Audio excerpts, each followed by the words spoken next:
Okay, good afternoon. We have today with us Lisa, who is a photographer. So her last name is pronounced Z, but it's written S-Z-E, correct? Correct. Z, okay. So it could have been just the letter Z. Exactly. It's pronounced like the letter Z. Okay. So Lisa is a photographer. So there are many types of photographer, right, Lisa? Right. What do you have a specialty? I'm very broad. Oh, okay. I like to say I've shot everything from, or worked with everyone from the family dog to Snoop Dogg. I shoot people, places, things, products, Okay. with the exclusion of weddings. Okay. Yeah, Yeah. just about It's too everything. is weddings too much work? Weddings, I think, are set for people who have a particular infrastructure and that's all they do. I've shot weddings before for friends and, Yeah. it shot things of interest, like a destination. A friend flew me to Hawaii to shoot their wedding, and that was fun to do. But for people who want the, particular collateral for weddings, the wedding photographers are set up for that. Okay. Yeah. I like doing engagement photos. Okay. Okay. Well, sounds good. Because I was looking at some gigs on and wedding photographer. They have to do the pose of the dress, and they have to do the pose of the two people in love, and that's a specialty. Yeah, well, it's very specific. It's very specific. Yeah. Yeah, like I said, I can definitely shoot a wedding, but my infrastructure is not set up for weddings. Okay. So your favorite is? I like everything I do because everything I do has a different rhythm. Okay. I'd say I started off by default working for, I went to the Academy of Art, Okay. and I started working for one of the teachers there, assisting her. And by default, she was an interior photographer. Oh. So for me, it wasn't my dream to be an interior photographer, but it was like boot camp for me. So I learned to really light a situation, and I think that's the defining factor between professional and amateur nowadays. So you know how to do it professionally, interior design. Right, interior lighting. So from there, I built upon things. So I really like interacting with people. I mean, I'm so curious. So I love interacting with people. So I like taking portraits. Okay. So because I have an affinity towards keen lighting and I like portraits, I like putting them together, and I can do commercial jobs inside that would be lifestyle. Okay. And now, in the past years, I've been doing consumer product lifestyle. So because I can light well, say you need a water bottle photographed, Yeah. a water bottle, and how's that water bottle used in the household? I can make the water bottle look good in addition to the space and the person. So I can't say that there's one thing I like to do. I Okay. mean, But do you bring your own lighting? You just mentioned I do. lighting. yeah. Oh, you bring it. Is Yeah. it huge? Well, I have a kit that I have my basics that I have, and if I Because need more, here- I rent. Okay, because here Yeah. we have lighting, but I never take it with me because it's so heavy. It is heavy. It's huge, and I say, why would anybody take lighting with them? I call myself a Sherpa, but you can also hire the labor to help you with that. In addition to, if it's a larger production, you can hire an offsite crew to do that. Oh, they would You carry it for you. Well, they would bring their lighting equipment and light it for you to your specifications. So it really depends on the size or scale of job and budget. Okay. Yeah. Okay. So, but you have a mini lighting, and then you have the huge lighting. Yeah, I've been doing this for almost 20 years. Oh. So I know, what I need. And I have what I need to do 9 out of 10 jobs. And it's a rare moment that I really have to Call on someone. call on someone else for extras or more services. But, I have the capability to produce that. So Oh, the setup. If you bring your own lighting, the setup takes how long?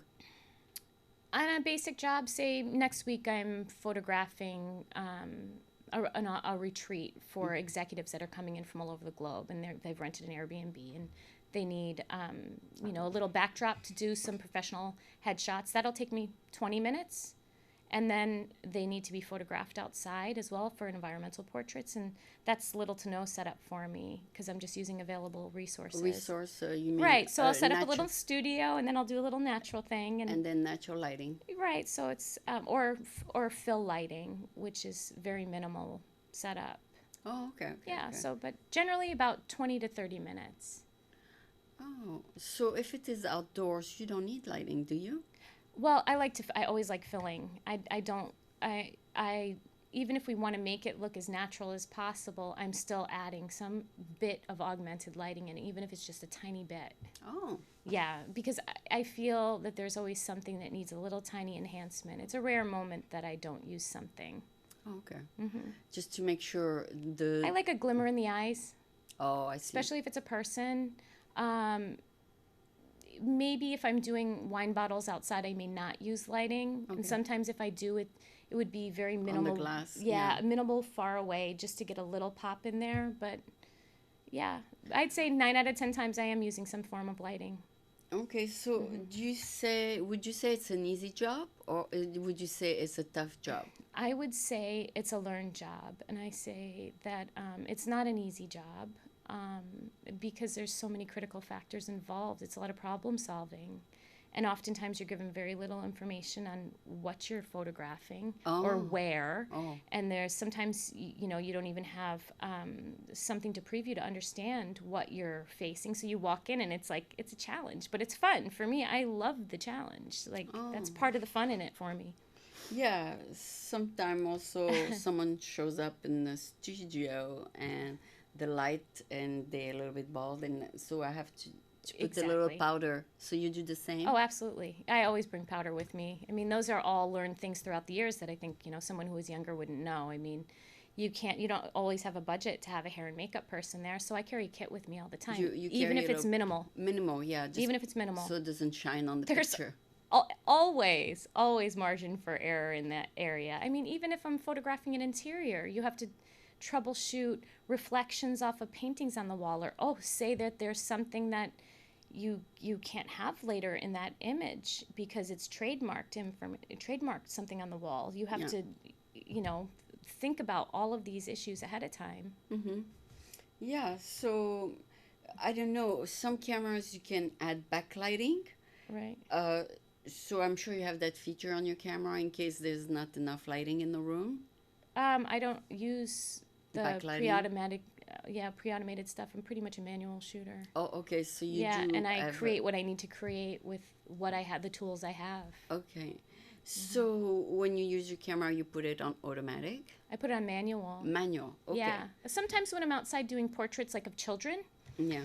I will put it on some kind of automated setting, but I'm also using a fill flash with a Gary Fong diffuser. I don't know if you know the Gary Fong diffusers. I Uh, just gave him a plug. okay, that's nice of you. That's nice of you. So it's just something to make it nice. Yeah, yeah. So that's one of the rare moments that I would use automatic settings, even when I'm doing events. I'm in dark lighting, and I'll set it on manual on a very specific setting. Yeah. Yeah.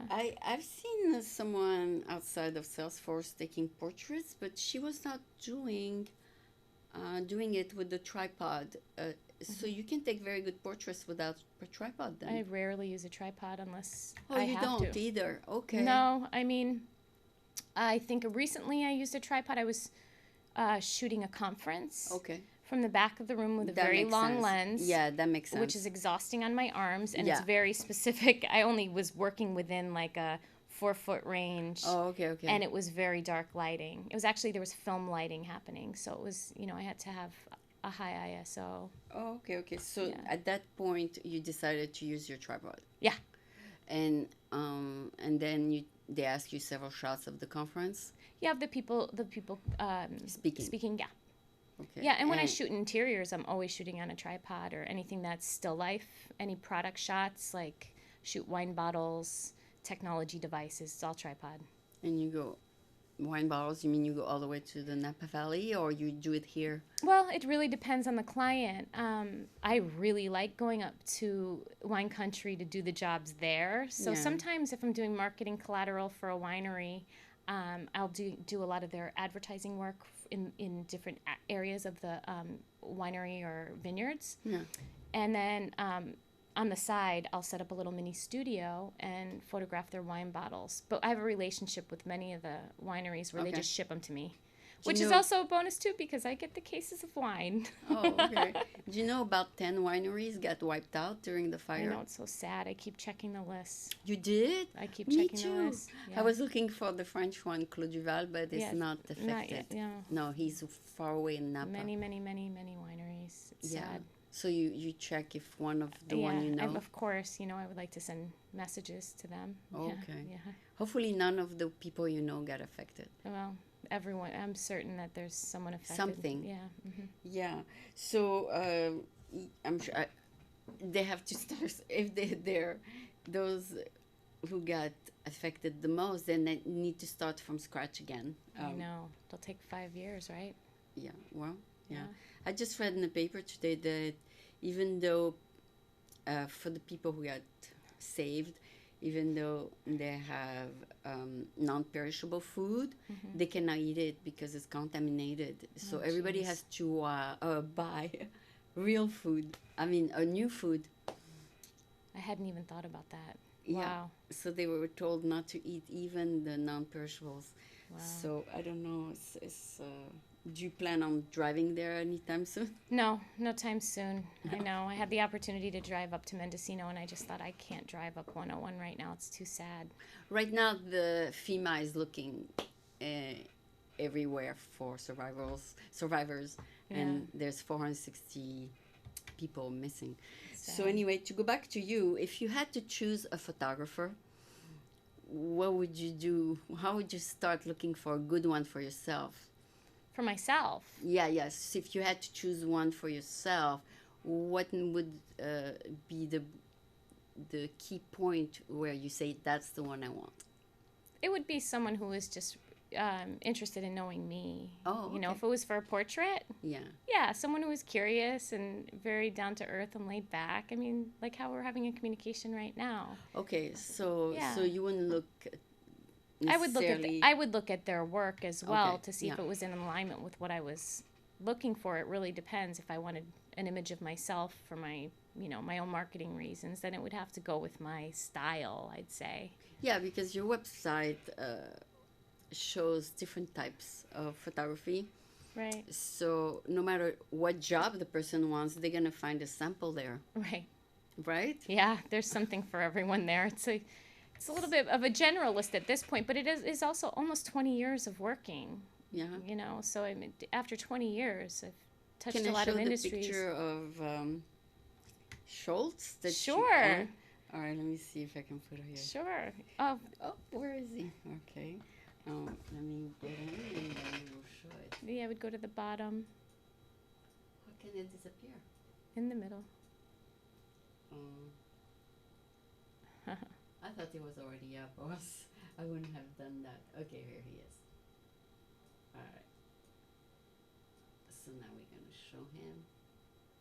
So, here he is. So we were talking about all the places I've been and all the people I've seen and the moments. Okay. Yeah. So he's the one that Yeah. that's a moment that you remember. Well, I've seen a lot over the past years, from the days of assisting to my own career, and this was a moment where it was just an event. It was an event, but I felt so lucky to be in a room witnessing this moment. Okay. Where then, this is last year, so this is our former Secretary of Treasury, Jack Lew. Oh, okay. And he's just walked into the room, and I photographed this photo at the moment he was saying hello to George Shultz, who was our former Secretary of Right. Treasury and Defense. And I thought, look at his hand gesture. I just loved it. It was him kind of paying respect To him. to him, yeah, to his senior and to his achievements. And I agree. yeah, it's just one of the moments in time. I mean, there's so many moments I have as a photographer. This is a good moment. Yeah, and last week I had a great moment too. I was working with a Marin-based interior designer, Claire Michaels, and it was a small job photographing a renovated kitchen, and we had a great time working together. But the best part is sometimes the stories. The homeowners had owned the home. They built the home. So it's well over 100 years old. And I already thought, wow, this is amazing. This family's owned this through many generations. Mm-hmm. But what's even better was there was a little studio behind the house. Yeah. And I walked back there and looked in and I said, wow, this is really great. It would make a fantastic photo studio. Okay. Then the homeowner showed up and said, do you know who used to live here? And I said, well, no, Ruth Bernhardt. And if you don't know who Ruth is a famous photographer. She died about 2007. She is a local here in San Francisco. She was famous. She liked to consider herself a still life photographer, and she was famous for her nudes. She photographed her nudes like still lifes, and Ansel Adams considered her the best nude photographer of the time. And here I was, I found myself in her studio, another random Bay Area moment for me, standing in Ruth's studio. And I remember meeting her on several occasions when I was at the academy, and I just felt really lucky. Another moment where it was, you know, my job takes me to so many interesting places. Even a simple job like photographing a kitchen, you know, I learned some more history about our town. Oh, that's good. That's good. Yeah. So the words, I guess, as a photographer gets around. If someone show a picture of himself to a friend, he say, "Oh, guess," he say, "Who took that picture?" He can say, "That's taken by Lisa." Yeah, that's how you get to be known. Well, I don't. You know, I think for me, I never really marketed. It was all word of mouth. My career was based on word of mouth. One person, one hand to another. You know. So I think that's how it's worked for me. So when you said earlier that you studied at the academy, did you learn photography in color and black and white? In the days of film. So I started in the days of film, and I felt very, very lucky. Of course, it was a huge expense at the time, and a great privilege to be able to go there. Yeah. And to afford to do that, which was a struggle. So you used to have those big negatives? Oh, yeah. I started in film. So we started in classic black and white film, and we had to process our own. Yeah. We had to process our own film. I'd sometimes do it in the closet at home and use my bathroom with all those terrible chemicals. Yeah. And then we would go to the dark room at school, and we would make prints for class and be critiqued that way. So in the beginning of my career, I was using medium format Hasselblad cameras. You know, the square camera there, the square format, and for interiors, we were using 4x5s with the big bellows. Oh. Yeah, and you know, you'd fix the perspective right there in the camera. The school provided those, right? Yeah, the school provided them. It was amazing, and you know, I feel really fortunate that I started off because there was just a level you had to get things perfect. Or close. They're close to perfect, right? Because we were pulling Polaroids to check exposure. Oh. So when digital came around, it was wow. For me, That was 10 years ago, at least? Yeah, more than that, a little bit more than that. But it was a relief. It was a little bit of a stress at the beginning because at that point I had just started. I was in my commercial career, so some people were still asking for film, and some were not. Okay. And I had, in the middle of my career, had to relearn.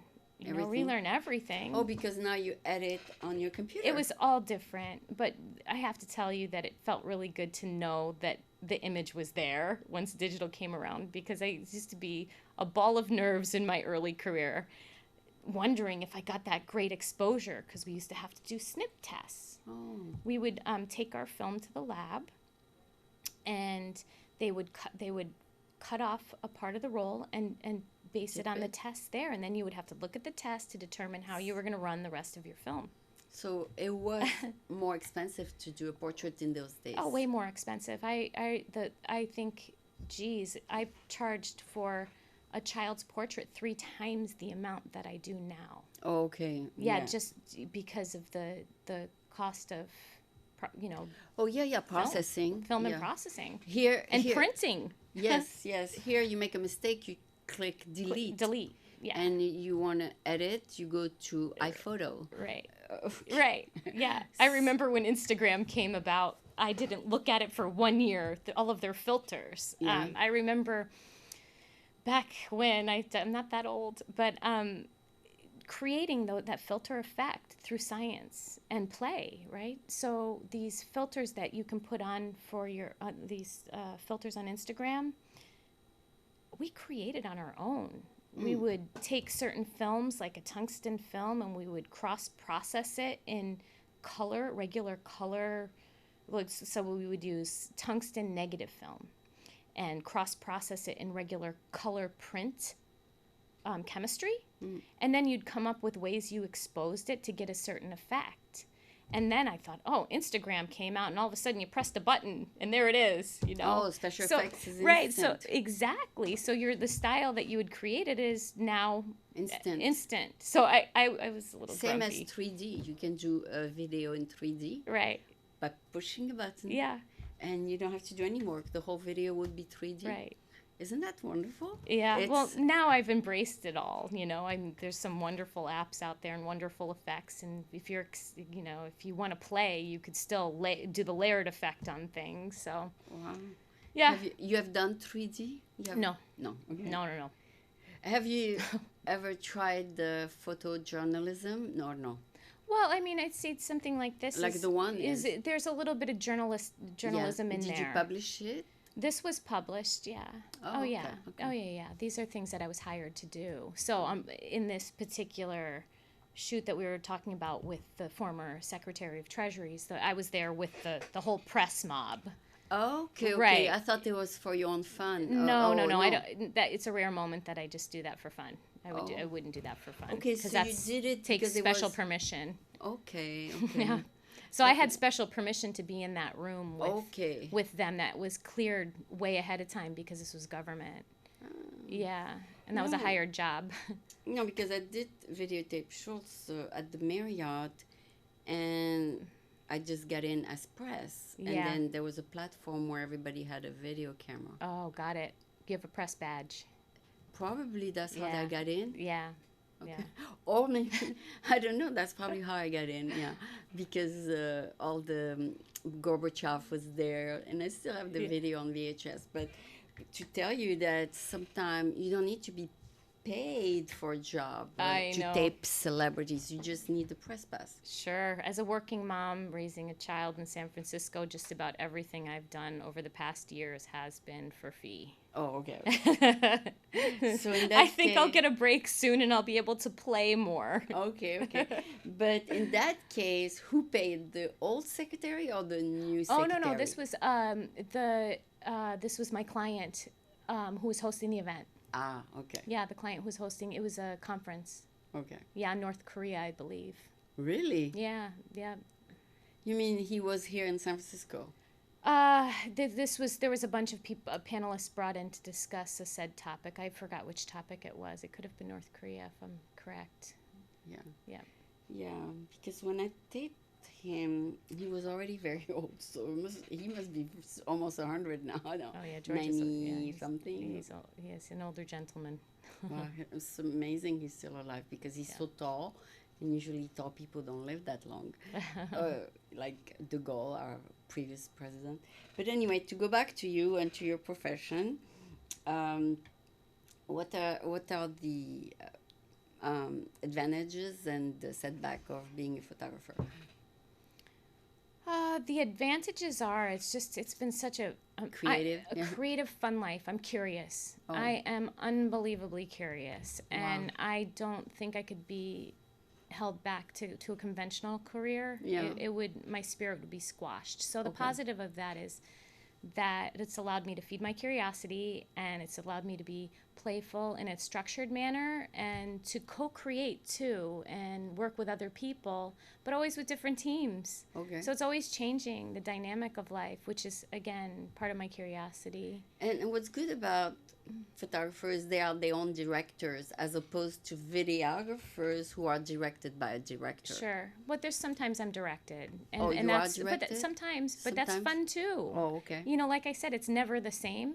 Oh. So it's always a different medley and a different cocktail, and I really like that. The downfalls is that there's feast and famine moments. It's very uncertain, but, you know, I think photographers and people in creative careers are very resilient, and we're crafty. Oh, okay. So yeah, you picked a good career then. You're going to be happy. Well, it suits me.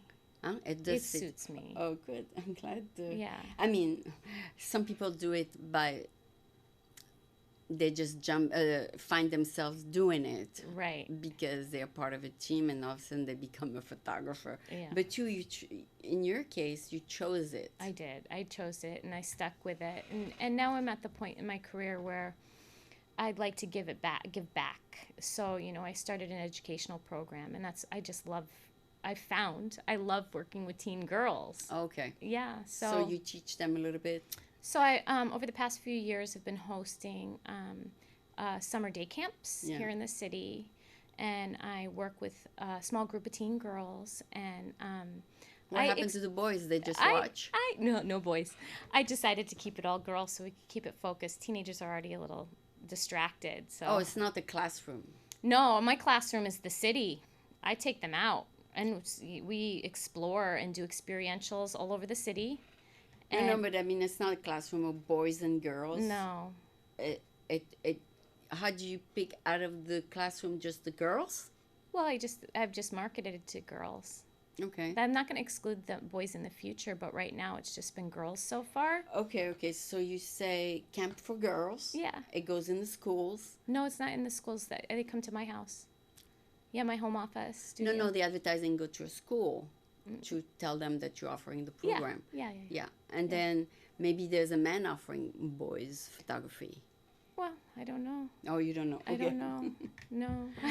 But anyway, boys find job much faster. So you're focusing on girls? Is that why? I'm focusing on girls more.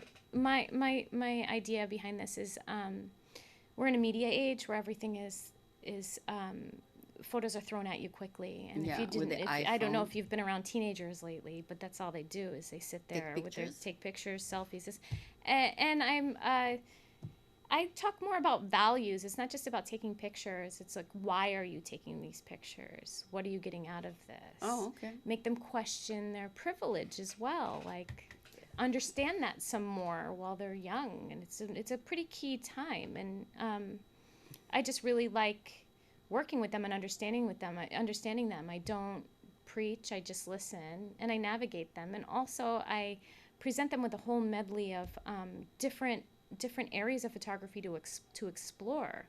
And it's great because some kids may come in and discover a whole new avenue that they never thought they'd like. Because we explore and play, and I like that I can be free-spirited about this as well. If I find that the group isn't enjoying something, I'll just shift it in a second. Oh, okay. In 1 second, I'll say, okay, let's pack it up, and we're going here and doing this. Oh, okay. Yeah, because like you said, they mostly take selfies, and that's portrait photography, I would say.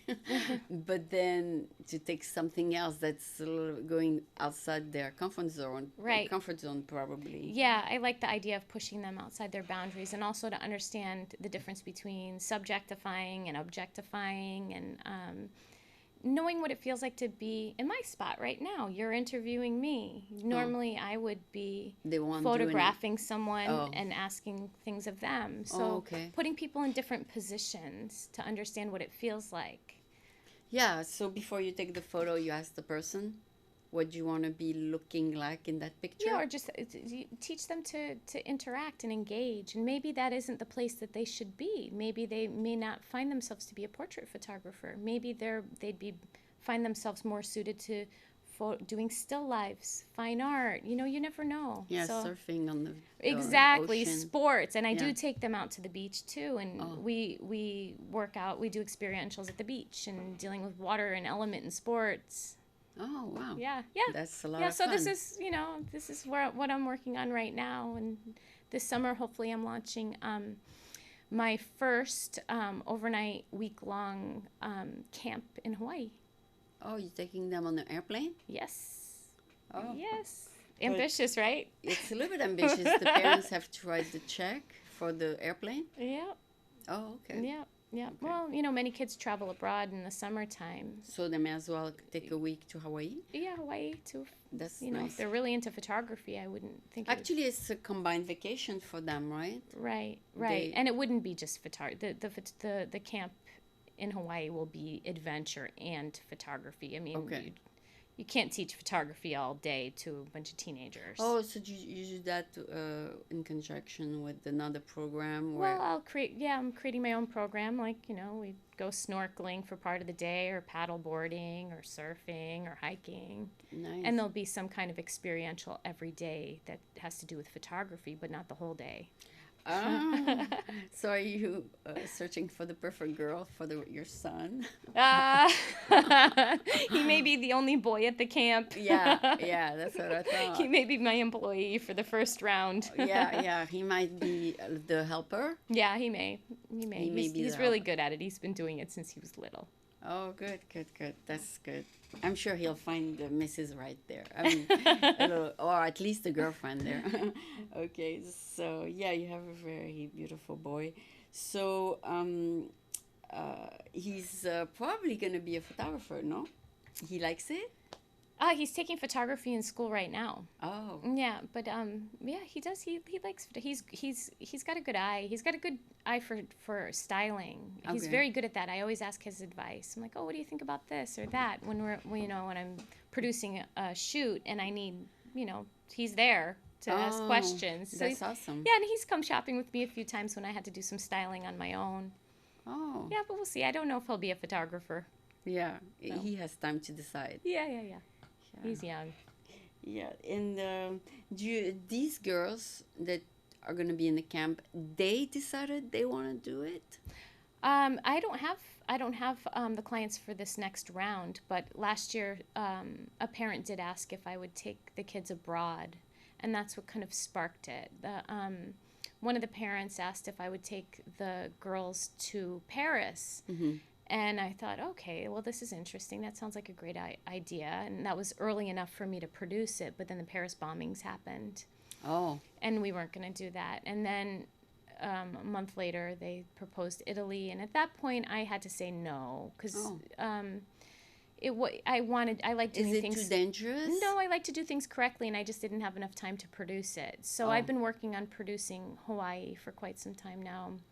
Going to get it down to where it's not just something we do once a year. It's something I do every year. My question was, is it the parents' choice to send their daughter there, or is it the daughter who expressed interest in photography? The daughter. Yeah, initially the kids express interest. Okay. Yeah, they express interest in, in that field. Right. Yeah, and I was asked by the parent, and then it spawned from there. So you never know how businesses started, right? Yeah. I mean, I think back to when I first started taking children's portraits. Yeah. I had just finished school, and my son was a newborn, and I so joined a mom's group. Yeah, that's right. So I joined a mom's group, and at the time, I was living in a small apartment, and all the other parents had homes, and they would host the different week. Yeah. And I couldn't host, so I said, in lieu of me not opening up my house, how about I do some portraits? Oh. So I would bring a little this is back in the days of film still, bring a little mini studio with lighting and photograph the babies. Oh. So that spawned that aspect of my photography, the children and family portraits. Oh. And ironically right now, some of these families I've been working with, the children are aging out. They're in 17, college. your son. Yeah, they're off in college. Yeah. I'm lucky to get them at Thanksgiving break, so I'm definitely open for new families with smaller children. Oh, no, because, there's companies that specialize just in babies and kids. Right. I've been doing this for the whole entire career. Again, nothing I market. It's just something I've done. That just happened? Yeah, and word of mouth. And there's only so many families you can take on, Oh, good. But the great thing is I've been able to watch these families grow. I mean, I've literally watched children being raised. Mm-hmm. They're from birth to college. Another market is the yearbook at schools.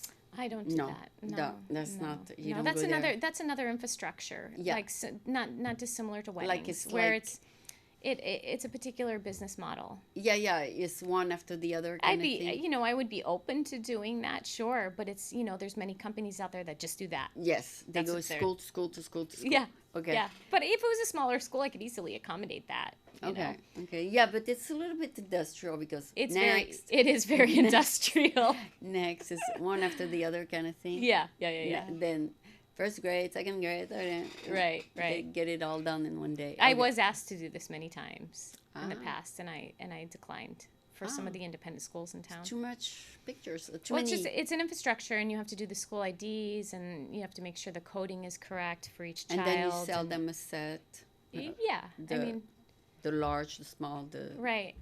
Yeah. So it's I like totally- having my foot in several different doors from, retail. I like saying retail, which would mean, directly to a client, parents, families, and then corporate, a little bit of advertising. So there's, every little shoe is full. Oh. So talking about outfit to wear, like this outfit fits you real good. Do you tell your client if he's wearing something too strong, like a dark black, do you tell him wear something softer, or you don't interfere with what they want to wear? Well, I give suggestions always. Oh, you do? Yeah, I usually say no solid black, white, or busy patterns. Oh. It really depends on who the client is, right? It depends what kind of portraits. So it depends too. Exactly. Like, if I'm going to go into a bank, well, obviously they're going to wear a suit, and they decide what. But kind. I also recommend that everyone doesn't have a blue shirt on. It's very common. Solid blue shirt, khaki pants for, some industries. I know. I just suggest no solid black, white, busy patterns, or I don't like short sleeve shirts and portraits because it depends on where you crop. I don't like. It's better long sleeve. I don't like to see that because then it brings attention to the particular areas, and I don't like busy jewelry. Sometimes that's distracting, and watches are definitely a no-no. But right now it's in fashion. I see all these girls wearing these huge necklaces. Well, it's in fashion. And if that's what they want to wear, then they can. Okay. Yeah. But for the men, it's the opposite. It's not as creative. So you go to some companies and they all wear a gray suit, not to mention the name of the company. Yeah. Or you walk into the hall of a certain company and they all kind of wear the same thing. Sure. That, but then they borrow things from one another and recycle shirts or ties or whatever it is. Yeah. Yeah. You don't want everybody to look the same. No. And sometimes, the culture of the company is very loose, and that's what they want to be, is loose. It's a T-shirt and, okay. jeans, and that's okay, too, if that's who they are. Be who you want to be. But I do give, just small suggestions. Yeah, and they wear also the logo now very often. Yeah. Yes. If you're going to go out of your way to hire someone, I might as well go out of my way and give the professional advice. And if you choose to use it, that's fine. It's your prerogative. But do you advise wearing a logo? Well, if they want to. No, I don't ever advise wearing a logo unless they say they specifically want a logo. Because at the same time, they advertise the company, no? Well, if they want to, they can. Yeah, there's many times I've gone into some of the big corporate campuses, some of the big tech campuses, and they'll have their branding. They do wear the branding? Yeah, they'll wear their branding. And okay. Sometimes, in the engineering departments, they have tons of those branded shirts. Yeah? Yeah. That's awesome. So, to go back to, tell me the life of a photographer in a day. You spend maybe 2 hours doing that, 2 hours editing, 2 hours taking. How does a photographer schedule their day? It's very different every day. It's not a linear thing at all. It really depends on how much you're working, and I think every photographer will say something different. For me, if I just shot a job, next morning I would wake up tired. Tired for sure. Yeah. With a mess because I probably didn't put all the equipment away. Oh. Okay. So I would reset, put all the equipment away, check all my other business emails, make sure that everything's unmarked for whatever said jobs would be lined up, and then go straight into post, put my head into it, and I don't come out of it until I'm done with my post and uploaded my imagery as soon as I can. Nice. Yeah, that's my priority. Otherwise, I can't rest. But you don't spend too much time editing. Oh, well, that's not true. That's not true? No, that's a big part of the job. For me, it's 50% of it. Oh, okay. So once you take a picture, it's not the final thing. Never. Oh. Never. I never just send things untouched or unedited ever. Okay. Even if I'm just putting a preview up, my shooting style is shooting raw, and I'll still adjust. A little bit. Yeah, adjust some things The light. in batch processing. Yeah, before I put a preview up for someone. Okay. Yeah, and if I'm sending just crude images out, I'll show an example of how it's supposed to look because I'm very particular. I don't like things being out there that I haven't touched. Okay. So it has your Yeah. signature on Well, it. there, it's part of the work is the post. It's half and half for me. It's not just taking the shot.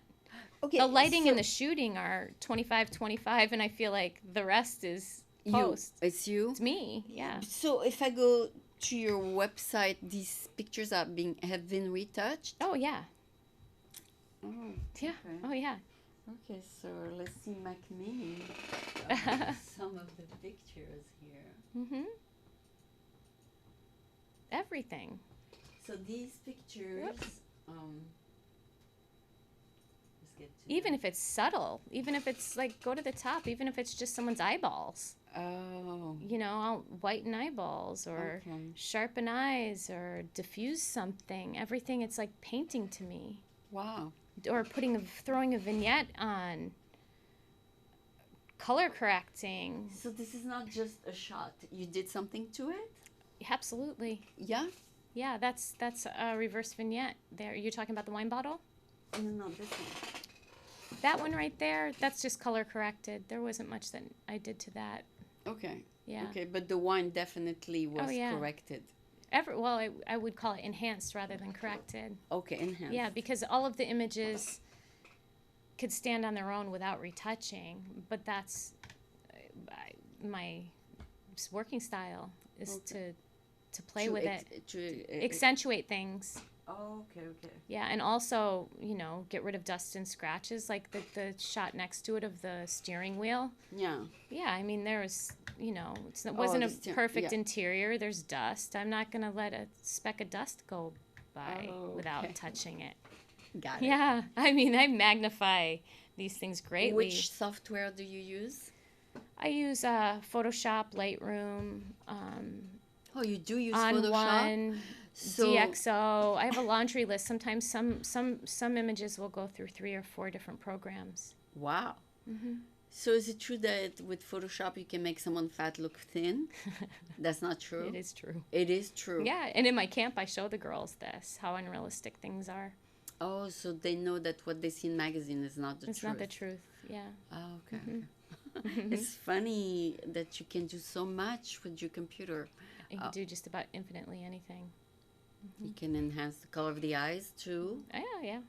Mm-hmm. I've seen some pictures on Facebook and I knew the person, and then I see on Facebook the green eyes. I see Or this greener. Greener, that's what I meant. Yeah. And I say must have been photoshopped.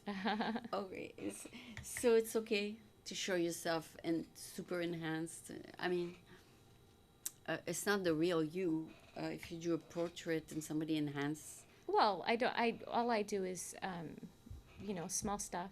Okay. Yeah, on portraits. Yeah.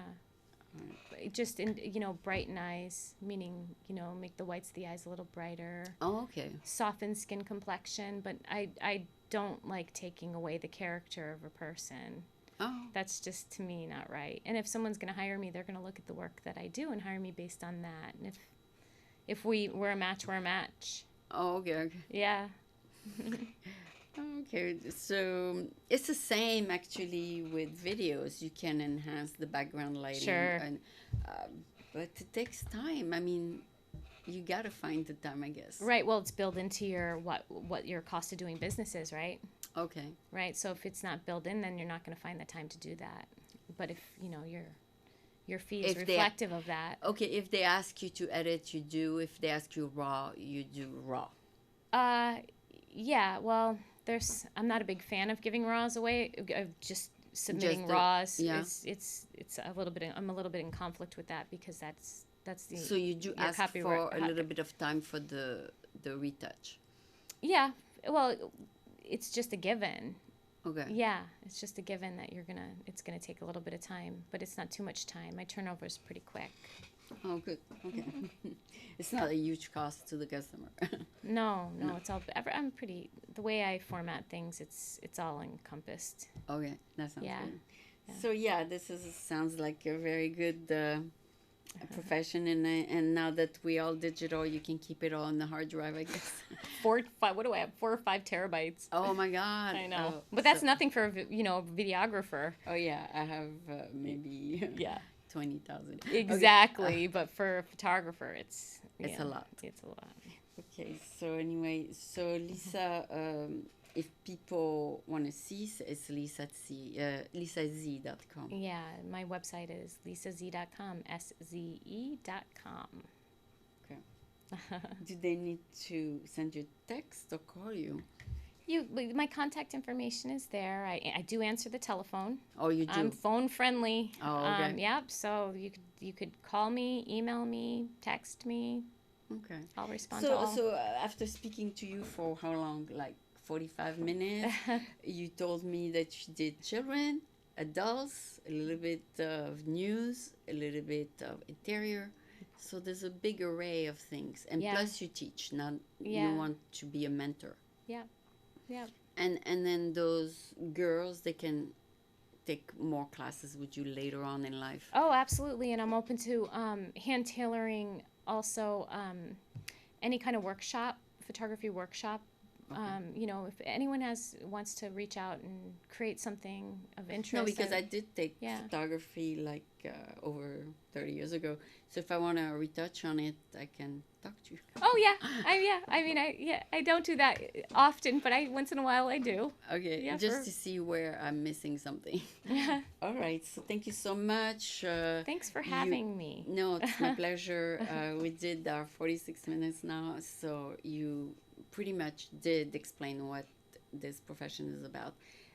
For you, it took a study, which is about 3 or 4 years or something 4 like years that. of school plus 3 years of plus assisting. Oh, okay. Yeah. So, and then practice makes perfect. Oh yeah. Yep. All right, has been a pleasure. Thank you so much. Thank you.